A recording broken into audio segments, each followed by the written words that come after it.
Guys आज मैं movie explain करूंगी mad max fury road 2015। Movie के स्टार्टिंग में एक मैक्स नाम का आदमी किसी बंजर जगह पर खड़ा हुआ अपनी पुरानी यादों के बारे में सोचता हुआ अपनी गाड़ी में बैठकर निकल जाता है। तभी उस पर आकर कुछ वॉरियर्स अटैक करते हैं और उसे घसीटते हुए अपने साथ ले जाते हैं। वो वॉरियर्स मैक्स को बहुत ज़्यादा टॉर्चर करते हैं, लेकिन मैक्स उनकी चंगुल से बचकर भागने लगता है, लेकिन वो नाकामयाब हो जाता है। नेक्स्ट सीन में दिखाया जाता है कि कुछ बुजुर्ग और बेचारे लोग सरदार जो के आगे अपनी प्यास बुझाने के लिए हाथ बढ़ाते हैं, लेकिन जो सिर्फ थोड़ा सा पानी अपनी स्टोरेज से छोड़ता है और लोग पानी के लिए तरसते रह जाते हैं। नेक्स्ट सीन में मैक्स एक पिंजरे में कैद होता है। कनिहान नाम का आदमी सरदार से कहता है कि जुनूनी डीजलगढ़ की तरफ नहीं, दूसरी इलाके में जा रही है जो दुश्मन का इलाका है। विक्टस जो सरदार जोए का बेटा होता है वो भाग कर जाता है और देखता है कि सरदार एक तिजोरी नुमा घर में जाता है जहाँ उसकी बुजुर्ग पत्नी होती है, जो कहती है कि तुम इंसान के मालिक नहीं बन सकते। जुनूनी सबको तुमसे दूर ले जाएगी, जिन लड़कियों को तुमने कैद करके जबरदस्ती अपनी शादी की है उन्हें भी। नेक्स्ट सीन में दिखाया जाता है कि वॉरियर्स जुनूनी को और बाकी कैद की हुई लड़कियों को वापस लाने के लिए जंग शुरू कर देते हैं, और ये भी दिखाया जाता है कि वो कैसे लोगों को कैद कर उनके खून से अपनी प्यास बुझाते हैं।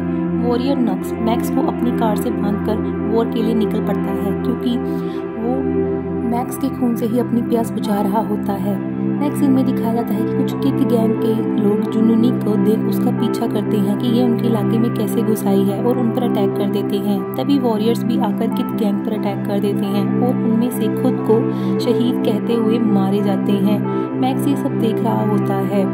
सरदार जो की कैद की हुई एक पत्नी जुनूनी से कहती है कि गाड़ी के नीचे मेरा दम घुट रहा है, लेकिन जुनूनी उससे कहती है कि तुम छिपी रहो। एक वॉरियर मैक्स को घसीटकर पीछे करता है और उसे मारने लगता है, लेकिन मैक्स बच जाता है।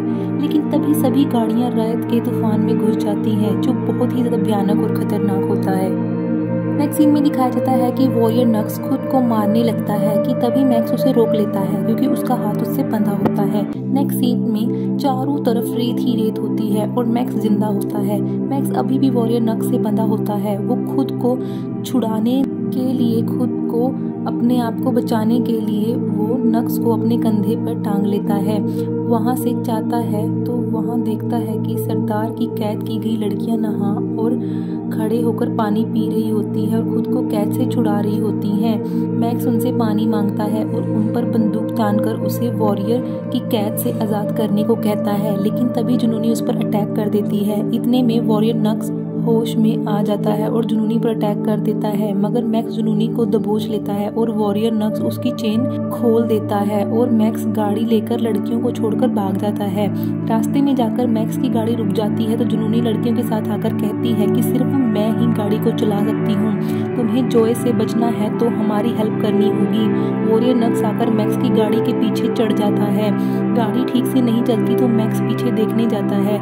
मैक्स के अंदर आने से पहले ही वॉरियर नक्स भी अंदर आ जाता है। लड़कियां उसे दबोच लेती हैं और बाहर फेंक देती हैं। जुनूनी सबसे छिपने को कहती है, क्योंकि उसे इलाके के लोग उन पर अटैक कर सकते हैं। जुनूनी गाड़ी से बाहर निकलकर कहती है कि मैं सौदे के मुताबिक 3000 गैलन डीजल ले आई हूँ। तभी सभी कैद लड़कियों में से प्रेग्नेंट लड़की दर्द के मारे कराने लगती है, तो जुनूनी मैक्स और लड़कियों के साथ भाग निकलती है।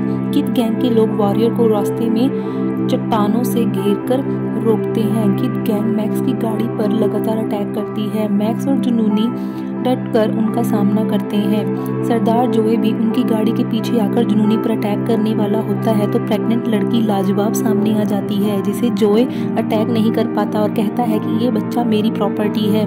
नक्स सरदार जो से कहने पर टैंकर में जाने लगता है, लेकिन वो नाकामयाब हो जाता है और सरदार जो उसे पीछे छोड़कर आगे बढ़ जाता है। रास्ते में एक चट्टान आगे आ जाने की वजह से प्रेग्नेंट लड़की गाड़ी से नीचे गिर जाती है और जो की गाड़ी के सामने आ जाती है, जिसे बचाने के चक्कर में जो की गाड़ी पलट जाती है और वो अपनी पत्नी की मौत पर बहुत दुखी होता है।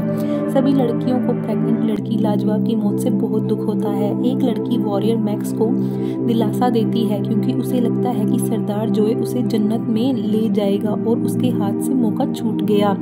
सभी लोग एक ऐसी जगह पर पहुंचते हैं जहां सभी लड़कियां और मैक्स निकलकर गाड़ी बाहर निकालते हैं। नक्स भी उनकी हेल्प करने लगता है। जुनूनी नक्स और सभी लड़कियां आगे बढ़ते हैं और मैक्स उनका पीछे का रहे किड गैंग के लोगों पर अटैक करने के लिए उनका सामना और हथियार ले आता है। नेक्स्ट सीन में जुनूनी मैक्स को बताती है कि मैं हरीगेटा में घाटी में पैदा हुई थी, जहाँ से मुझे उठा लिया गया था और अब हम एक उम्मीद की तलाश में वहाँ जा रहे हैं। जुनूनी देखती है कि एक पोल पर एक लड़की बैठी है जिसे वो बताती है कि मैं यहीं की निवासी थी।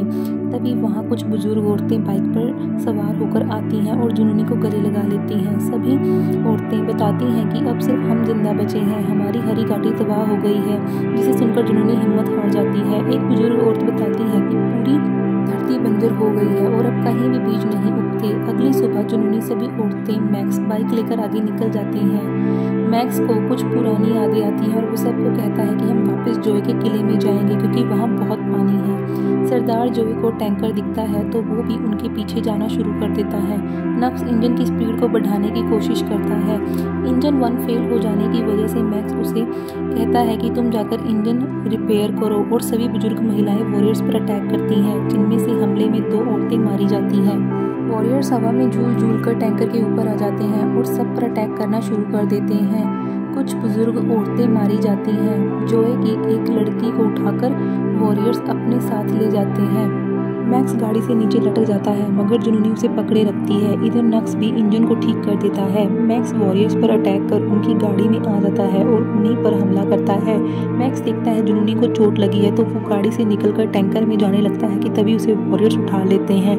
जुनूनी टैंकर नक्स को सौंपकर जोए की गाड़ी के ऊपर चढ़ जाती है। एक लड़की रिक्टस को अपने झांसे में फंसाकर जुनूनी की मदद करती है और तभी मैक्स आकर रिक्टस को मार डालता है। जुनूनी सरदार जोए के पास पहुंचती है और उसके मांस को गाड़ी के पहियों में फंसाकर उसे मार डालती है।